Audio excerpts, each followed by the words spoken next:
you are looking for a way to make your days feel more productive, but also more purposeful, more balanced, but also more focused, then you're gonna need a routine, both weekly and daily, that are going to help you optimize the things that you have dedicated and devoted yourself to. And that is exactly what this chat is about. Hey everyone, what's up? And welcome back to another coffee talk. If you're new here, my name is Kalyn, and I like to host this space to come together like you're hanging out with a friend at a cafe. Sometimes we have some deep life chats. Sometimes we talk about ways that we can just improve our day-to-day lives, and this chat is going to be that. Actually, this chat is all about how to optimize and create a routine that best quantifies not your productivity, although that is important, quantifies your well-being. No toxic hustle culture here, no toxic, let's see how much productivity we can squeeze out of ourselves in a day. However, I am very guilty of this, and you will see that as I show you my actual weekly and daily routine. It is quite packed, but this is more so how to balance all of the facets of your life in a way that you're systemizing your week, you're systemizing your days to feel like you are, balancing yourself enough, balancing your energy, balancing your time, balancing your intention, your attention, your focus, so that you feel like you're generally staying on top of things and also staying on top of your health, staying on top of what you need to keep your own cup full in a day. So before we dive in, please let me know what you're drinking or doing below. Today I decided to brew myself a green tea, a berry green tea at that, because I'll give you the short version. Our fridge broke. So we lost a bunch of food. We lost almost everything in our freezer, and that included all of the ice. And so I need to make new ice, forgot to make new ice, only had frozen berries, didn't want to make frozen berry coffee. That didn't sound very good. So I decided to make a green tea with frozen berries so that it was more iced and cool, and then cut up some fresh strawberries. And I have to say, this actually tastes so good. Definitely gonna be making this more often. And afterwards, I'll probably just blend the berries into a smoothie later because it is a hot day today. Before fully diving into today's episode, I want to take a quick moment to thank Lingoda. Some of you might remember that last year I dove back into learning French with Lingoda, and I loved the flexibility that it offered. And this year, I'm thrilled to share that I'm reigniting that journey. So if you're inspired to start or continue your own language learning journey, then use the code Kalyn 2024, that's KALYN 2024, for 20% off your first month with Lingoda Flex. Dive into learning at your own pace and on your own schedule. You can visit try.lingoda.com/Kalyn_flex. That's LINGODA/KALYN_FLEX to get started.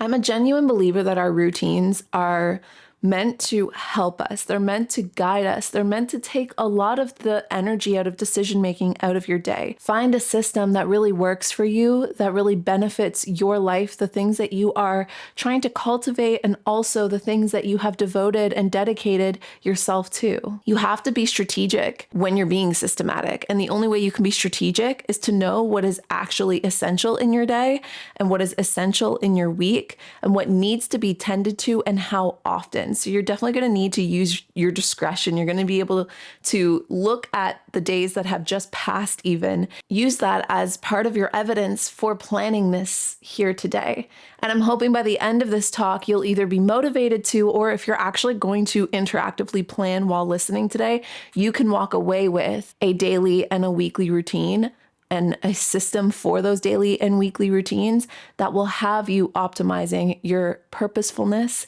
and your productivity in a way that is balanced and is healthy. If you're watching today's coffee talk, I'm actually going to be planning my own weekly and my own daily routine alongside with you. So I'm going to show that. I don't know exactly how I'll do it, but I'll probably show it on screen as I'm talking. And then I'll actually go through it as well, especially for those listening, in case you're curious, and how I break those things down. At least for me, as someone that has felt very overwhelmed with life and does get easily overwhelmed by life, and also really, really, really loves the feeling of actually going with the flow.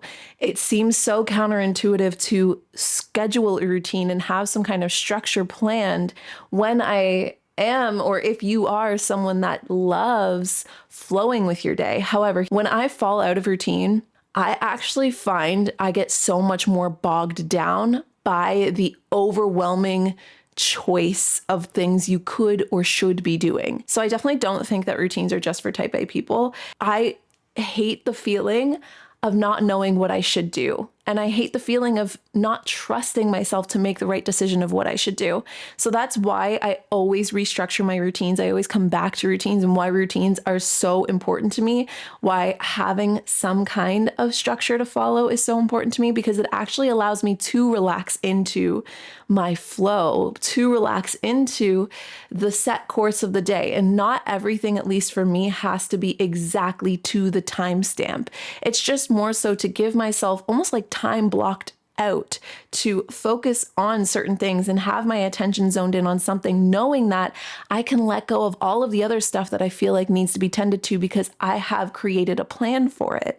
So there is the almost like the magic for me in finding flow in my day by actually having structure. I've been on YouTube for 10 years now, and you can find so many, at least every year, I've probably done 2 to 3 routine videos on my vlog channel, just sharing what my routines look like, how they've changed and evolved, and the ways that I've basically prioritized the things that I'm focused on in each chapter of my life. And this is no different. This stage of my life is definitely no different. In fact, I feel like it's even more crucial for me to have a sense of routine now that I'm a mom and now that I have so many extra responsibilities, because again, I find and I have found that when I even in more recent months fall out of my routine, so many things don't end up getting done, and it makes me feel so weighed down and so stressed and just so down on myself, because then I don't feel like I can enjoy my life, which is so silly. And there's something deeper there that we could probably dive into on, like,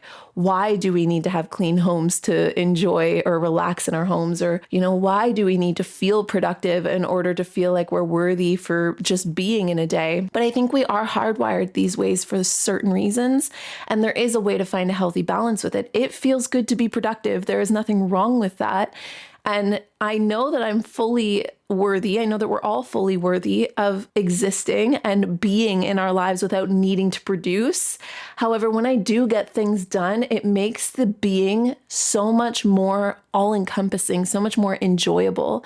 And I feel like I've finally gotten to a place in my life where I've really optimized the flow of my routine in a way that fills my cup up to then have the energy to do the productive things and then come back into a place of being to end my day. It's a nice little sandwich, So let's start with creating an ideal weekly routine. This is something that I would say I've been incorporating more in the recent years, if not months of my life, is having dedicated days to things. I do this for work, but I also do this for my personal life too. So just to give you some context as to what a week looks like for me, I have 4 work days a week, Monday through Thursday, and then I have 3 technical weekend days, although one of those weekend days I still do work. Now, because of the nature of my job, I work from home for myself, so I'm able to be a little bit more flexible with where and when I can get some work in, which can be a double-edged sword.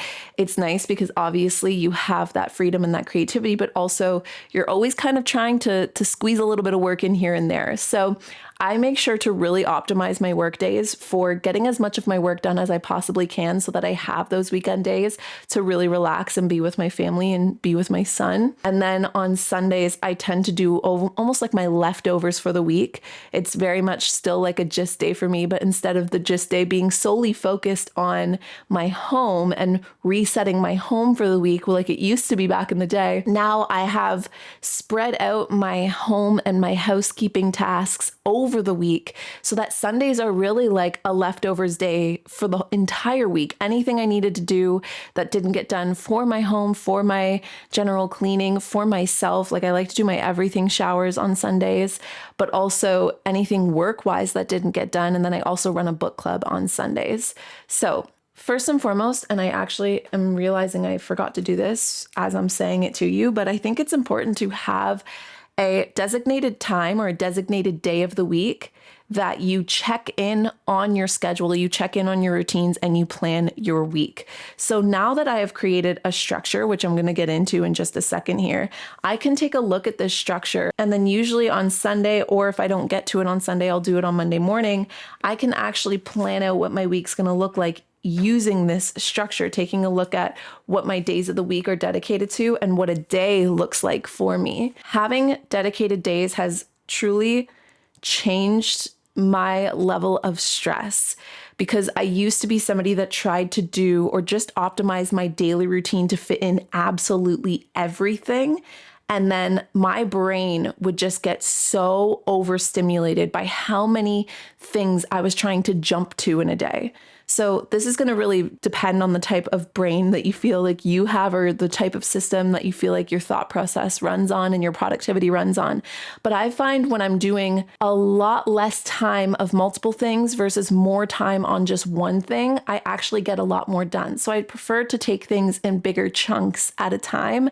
And so I do that by dedicating days. So just to give you an example, instead of what a workday would look like for me if I were to try to film and create content, edit and upload content, and do admin work all in the same day. Yes, I could put a couple hours to each of those, but I find it so much more beneficial and so much more productive for me to actually have a full day dedicated to filming content, a full day dedicated to editing and uploading content, and a full day dedicated to getting administrative work done and all of the little tasks that don't go actually into content, but do help me run my business and do my job. Another example of this is having dedicated days for my housekeeping tasks. Having days dedicated to certain areas of your home and certain tasks or chores of your home will also spread that out. So you're not spending an entire day, unless you want to, fully cleaning your home. And this has been super helpful for me as a mom, because I feel like I used to be able to dedicate an entire Sunday to just cleaning my entire house, getting it all done in one day. But now it's a lot harder to do that with a little toddler. But also I want to spend some time on the weekends actually hanging out with my kid. So each day I have designated instead to a different housekeeping task. And the way that I did that, I made a overall list of everything that needs to get done in terms of keeping on top of cleaning my house. And then I looked at that list and I started to slowly take one task at a time and plant it into a day. So starting with Monday, I get groceries, I clean my kitchen, I clean my front foyer and the gym room. And cleaning is it doesn't need to be a deep clean. Actually, in fact, because I have just that as my focus for Monday and I'm doing it each week, it's almost just like maintenance cleaning. It stays a lot cleaner than if I were to, go for a long time, not really cleaning my front foyer or gym. And then all of a sudden one Sunday, I need to deep clean the entire thing because it's been such a mess and unattended for so long. On Tuesdays, I clean my living room, I dust and I clean furniture. On Wednesdays, I clean bathrooms and I tidy up the kitchen again, because the kitchen is just one area that needs to be focused on multiple days, as I've learned through following this routine the last few weeks. On Thursdays, I sweep and vacuum and I mop the floors and I clean my office, because that's my last work day. So I kind of close out my office for the week. On Friday, I get groceries again. I clean out my fridge and pantry and I clean my kids' room. On Saturday, I'll do a seasonal or occasional task. And Saturday in particular, I try to kind of give myself a day off. So the seasonal or occasional task could be gardening. It could be, if it's in the winter, cleaning the baseboards or washing the curtains. It could be cleaning the mirrors and the windows or something like that. But just something that's a bit more open-ended. So it's it's Saturday and it's the whole family's going to get involved and go outside and, prune the bushes, something like that. And then Sunday is changing the bedding, cleaning my bedroom, or just tidying up my bedroom quick. And then I also use Sundays to do my everything shower and my hair and my planning for the week. If not, I get to it on Monday. When dedicating days, I think it's important to know what your overarching goals are. So if you don't run a home, but you do, let's say you work and you also have a side hustle that you're really focused on, break down what each day you're going to focus on your side hustle, especially if you only have an hour or two a day to work on that side thing. And I think it also too breaks up the mundane of every day feeling exactly the same when you're focused on different things on different days. If you come back to it, I say at least once a month, like when you're planning for the following month, we're about to move into June, you come back to your weekly and your daily plan and you go, okay, what's been working? What hasn't been working? And like, as you've gone about practicing this routine, what things have really stuck and what things are not really getting tended to, and where could you move them instead to see if that helps or works better? And that is the evolution of your routine, but also, again, it keeps things fresh. It keeps things from feeling like you're living the same day over and over and over again.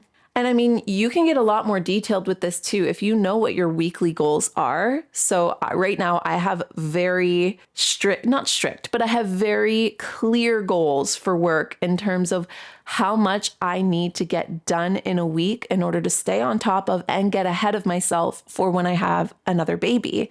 And so I can break down those goals now into days and take a look at, if I need to get this much done in a week, how can I best balance this over the 7 days in a week so that I'm not burning myself out and that there's good breaks in between? This is where the balance and the well-being comes from, because if you just focus on doing your daily routine, there's not always going to be space or time to give yourself breathing room between tasks or breathing room between things or space and time away before you come back to it again. So I love having a weekly overview. I love having dedicated days for that reason. And I love just being able to optimize my week before moving into my daily planning. I want to take a quick moment to thank Lingoda. Some of you might remember that last year I dove back into learning French with Lingoda, and I loved the flexibility that it offered. And this year I'm thrilled to share that I'm reigniting that journey. Despite being a super busy mom, I've managed to carve out some time for myself thanks to Lingoda's 24/7 class availability. I'm back improving my French one class at a time on my own time. Lingoda's intimate class sizes with only 3 to 5 students means that speaking French isn't just encouraged, it's actually a necessity. Just the other day, I had a class called My Routine, and I loved learning how to talk about my day in French.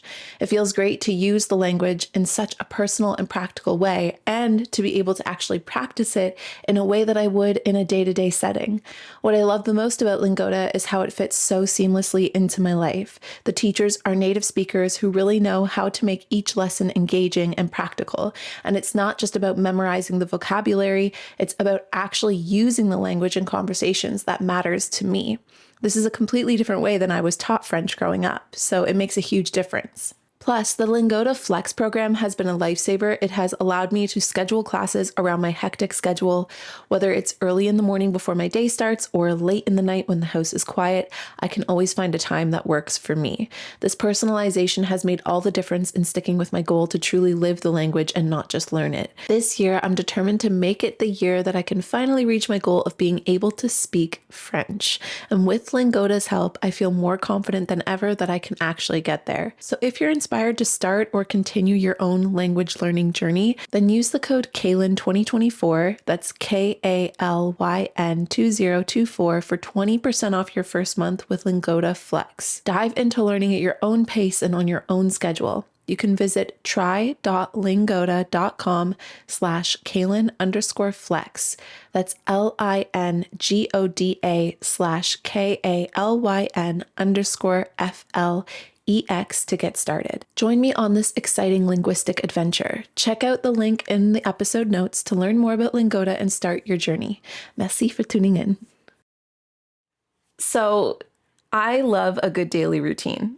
I love a good morning routine sandwiched by a good work or day routine, sandwiched by a good evening routine, and just all that it encompasses. I think, again, something or a good place to start before you go into planning your day-to-day is to have a little sidebar of what your daily habits and tasks are. Like, what is a goal for you to do every single day? Maybe you want to meditate every day. Maybe you want to exercise every day.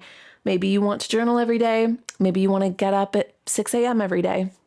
Whatever it is, just have a little sidebar of what your daily goals are, your daily habits, and your daily tasks. So when I was doing my cleaning routine, yes, it is great to have designated days to designated rooms and designated tasks, but there are some things that need to get done daily, like laundry, for instance, instead of doing a full laundry day, now I break up laundry to every single day. Every day I throw a load of laundry on, and it just, again, it keeps it from overpiling and getting too built up. The same thing with dishes. Every day I do at least one load of dishes, even if it's just loading up my dishwasher and starting it and then undoing it, or taking it all out the next day. It still keeps from, if I only had one day designated to cleaning and doing the dishes in my kitchen, they would overflow and pile up. Then writing out each hour roughly from when you wake up to when your ideal bedtime is, and making sure that you definitely optimize enough rest, because if you don't have enough rest, then there's no point in even making these routines. You will not have the energy to do the things you're planning. Normally, when I'm creating a daily routine, I first begin with things that are either non-negotiable or just automatic. So if there's certain hours that that you're at work, if there's certain hours that like for instance, if it's a weekend that I'm planning, which I broke mine into two. I broke mine into a work day and a weekend day. And I know the times that my son naps, and I can write that in first. Starting with the non-negotiables and filling in those hours first leaves you with the rest of the time that you have open to block out in an optimized flow of your day. And the great thing is, again, even if, let's say you're in a chapter of life where you have a lot of open time, you can still make a daily routine that really optimizes time blocking anything that really lights you up. Or if you are somebody that is in a chapter of life where you have a lot on your plate, you can optimize your daily routine so that the flow of events happens in a way that is optimizing your energy. If you're already going to be in your kitchen making breakfast, let's say, and you have a lot that you need to get done in a day, then while you're in the kitchen eating breakfast, you could be preparing or just starting the prep for the dinner later on that night, things like that. Or if you already know that you need to do one load of dishes a day, then you can habit stack breakfast with one load of dishes, and then it's done for the day. So it just gives you a general overview, like, oh, I'm already going to be doing this. What stacks really nicely? What pairs really nicely in terms of my tasks and my habits and my goals in a day together, so that I'm actually optimizing the flow of where I already am, what I'm already focused on, or what just makes sense to do together, or generally one after another. So personally, I like my flow of a day to start with filling up my cup. This is something that I actually only recently started doing again. For a lot of us, actually for the general vast majority of us, there is no choice but to do the things you have to do. And we don't have as much support as generations did before us. We don't have as much support and as much of a village or a team as, again, generations did before us. And to wake up and think I have to immediately get to the big responsibilities can be really draining. And it can also start your day off on a wrong note. You might be really motivated by the idea of waking up and tackling something that is just big so that the rest of your day can be relaxing, because we're all so different. But if you are somebody that feels like you need to have, or you gain energy or motivation from feeling inspired by your life, then you might be like me, and you might need to wake up and fill your cup up first before you move into the things of your day that is like giving or putting out. So I just recently started optimizing my routine so that when I wake up, I have a little bit of time to myself. And I know that that's not going to last very long when baby 2 comes, but I would like to wake up and either first go into my meditation or my exercise or my movement while my son and my fiance are still sleeping. Or if it's a weekend, I wake up and I meditate and get ready while they're sleeping, because then I feel like I've spent at least an hour, if not 45 minutes, depending on whenever my son wakes up, focused on myself. And this goes for my evening routine too. Once you know roughly when you eat dinner, to me, eating dinner is almost like the initiation into the evening routine. And from dinner onwards, how would you like the flow of your day to go so that you're almost, imagine winding down, like truly imagine a spiral moving downwards and tighter to a point of rest and relaxation. What does that look like for you? I'll give you an example, because my night routine is the exact same, whether it is a work day or a weekend day. And this flow of events is, again, for me, something that I have tweaked and kind of perfected over the weeks and months now, to a place that I feel like I'm still getting some time to do some of the things I want to do in the evening, but it's very relaxing. So after dinner and cleaning up from dinner and like closing out my kitchen, now that it's been nicer outside and my son has been struggling to go to sleep because the sun's been up later, we actually spend an hour after dinner either outside, or if it's kind of a rainy day, we'll just have quiet time inside and hang out together as a family. And that, I think, again, touches on, and something I haven't really said yet, but also making sure that you have valued time in your day. And I'm going to call it valued time because what I really mean by that is time dedicated to the things you value most. So that's what that hour is after dinner. It's just family time. It doesn't matter what it looks like, doesn't matter what we're doing. I just want to be able to be together and connect. And then after that, it's my son's bedtime routine. That can sometimes take a while. So I decided to give myself free time, which is huge and I think really important as well, to give myself that free time after my son's bedtime routine, because then sometimes if it takes longer, it's not cutting into something else that I feel like I have to rush to go do. Like, oh, he's not falling asleep yet. It's taking longer than normal. And I still have stuff that I have on my schedule. It's just my free time. I mean, it does suck sometimes. If you're a parent, you probably know this, to have your free time taken up when your kids just aren't really on schedule for the night. But hey, it's not as big of a deal if I know I have free time again tomorrow. But speaking of free time, I really do think that when it comes to planning, Saturdays, I would say, are like my free day within planning my week, or having my days of the week themed.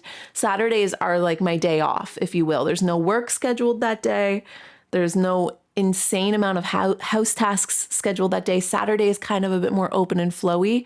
I think that's important as well to put into your daily routine, even if it's only 1 hour, 2 hours, where you just label it as free time, as much as you can give yourself, because that free time means that whatever you decide to do at that time can be natural. It can be whatever calls to you.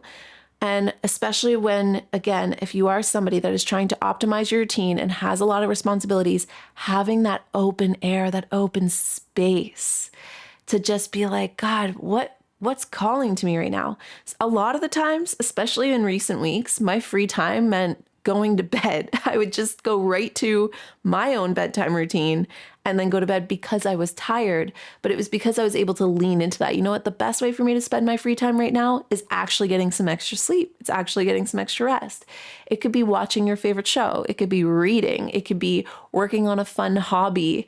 It could be anything you want. You could do anything. If you have a ton of energy one night and you have free time, you could go for a walk. You could meet up with some friends. Like, it's truly just time to do whatever calls to you that day, where there's no plan. There's nothing that you've set aside for yourself. You get to just follow your heart's desire.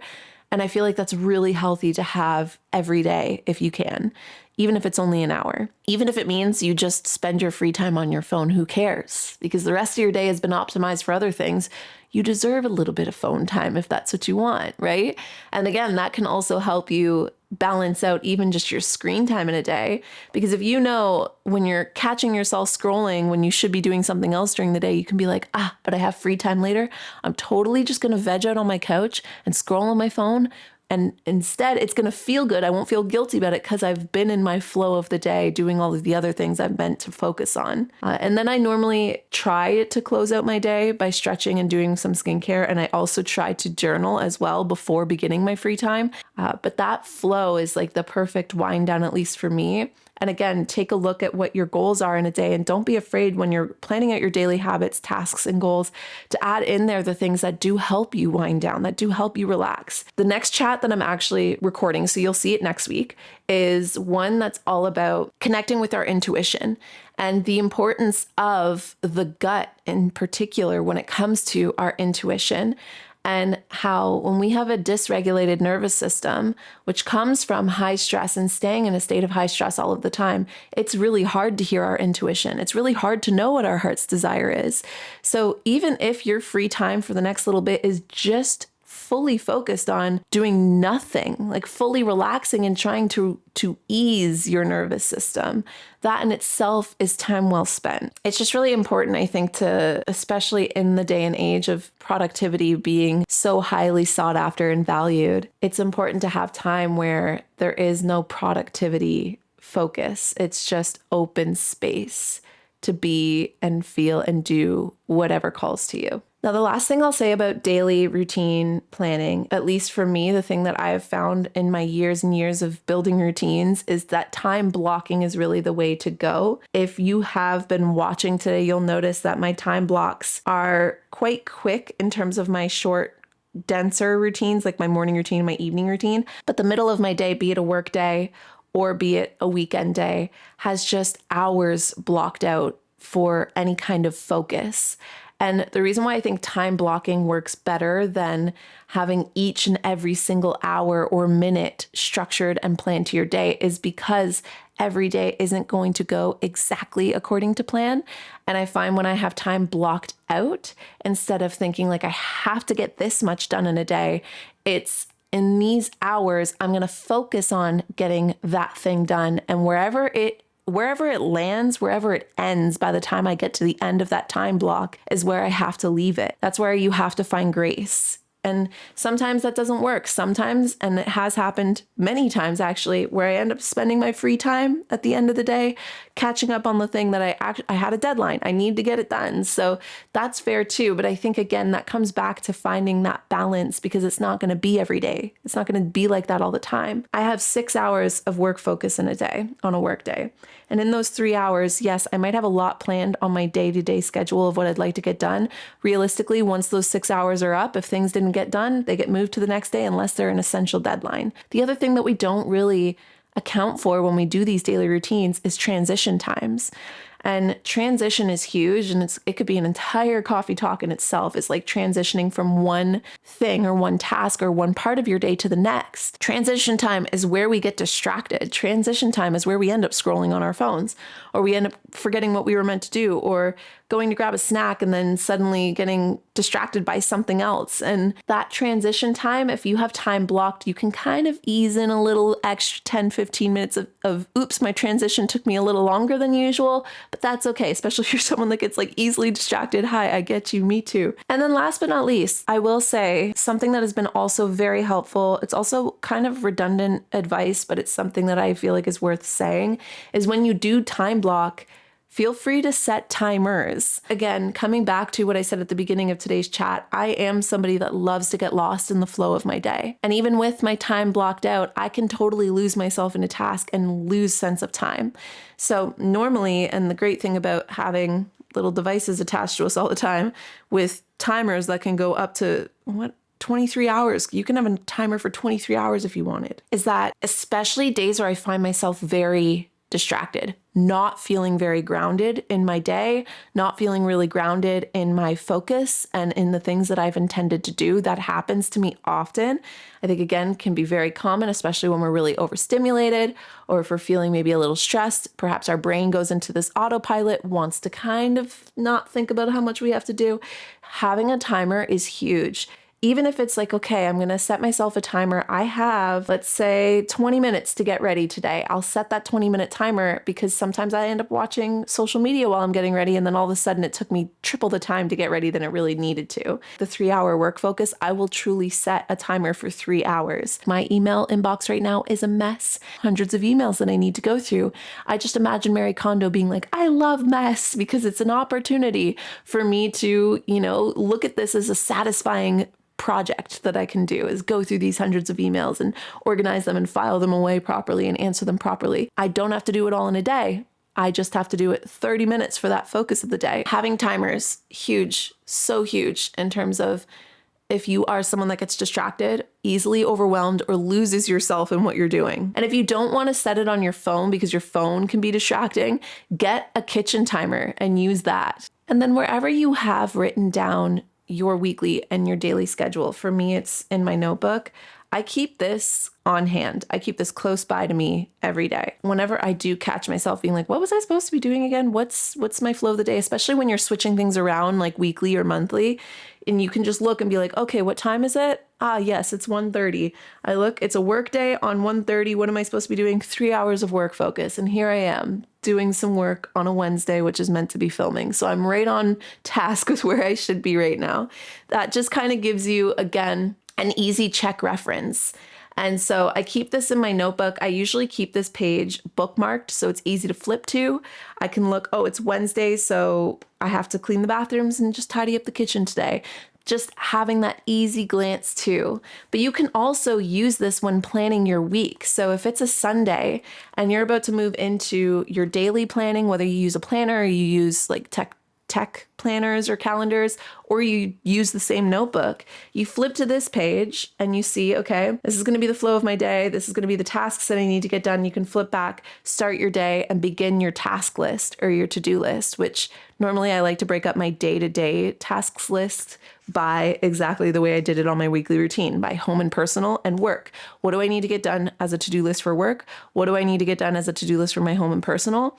And then I just follow this time-blocked daily routine and I see what I get done and I move things forward when need be. I feel like I'm sounding a little repetitive now, so I'm going to close this chat down, but I really do hope that this chat, getting a general idea of how to structure and plan and optimize and delegate certain days and certain time blocks of your weeks and your day will optimize whatever you have as a focus. And it goes without saying, and I probably should have said this at the beginning of our chat, that it is good to know what your focus really is in your life, and it's gonna change. So yes, your routine will be different in different chapters of your life. And if you go into your weekly and your daily planning and you don't really know exactly what your goals are in terms of what you're focused on in this chapter of your life, that can be a really fun place to start. Like, what do you want to use your time and your energy and your attention on?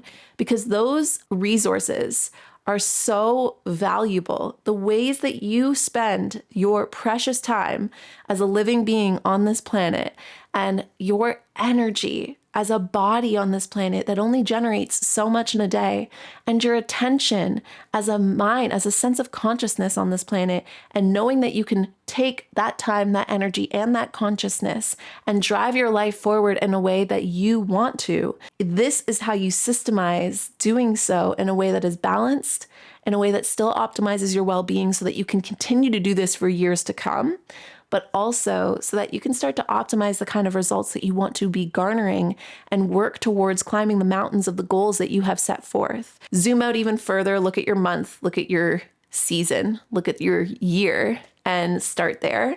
Because then it all breaks down into these small bite-sized days, these small bite-sized tasks that you do in a day. And now we're sounding like James Clear, who's honestly one of my favorites, and to this day, one of the best books I've read in terms of being able to do this in a way that feels really healthy and feels really structured. So if this chat also inspired you, a book that I cannot recommend enough is Atomic Habits by James Clear. I think about it weekly. Like, I still think about it weekly, and I read it years ago. So it's all about breaking things down into actionable bite-sized tasks. And this is my way of doing that. So I hope that this inspired you and motivated you. Would love to hear some feedback. I definitely plan on bringing some more plan with me and list building style chats to my Coffee Talk channel. They might not always be podcast episodes because it's a little harder to create a podcast audio episode if I'm doing a lot of more interactive planning and list building. But if they make sense to release as audio episodes too, like this one did, I definitely will. And one last thing to remember is that when you're making your routines and your systems, you're doing so as a place of support for yourself, not pulling from yourself, not just for your productivity, but for living a fulfilling life. Fill that day in, fill your week in with what you want that week and day to look like. And yes, you will have to sandwich in some things that aren't always as fun to do, but definitely make sure you balance it out with things that you do enjoy and open free time as well. And without further ado, I will chat with all of you guys in the next one. Bye.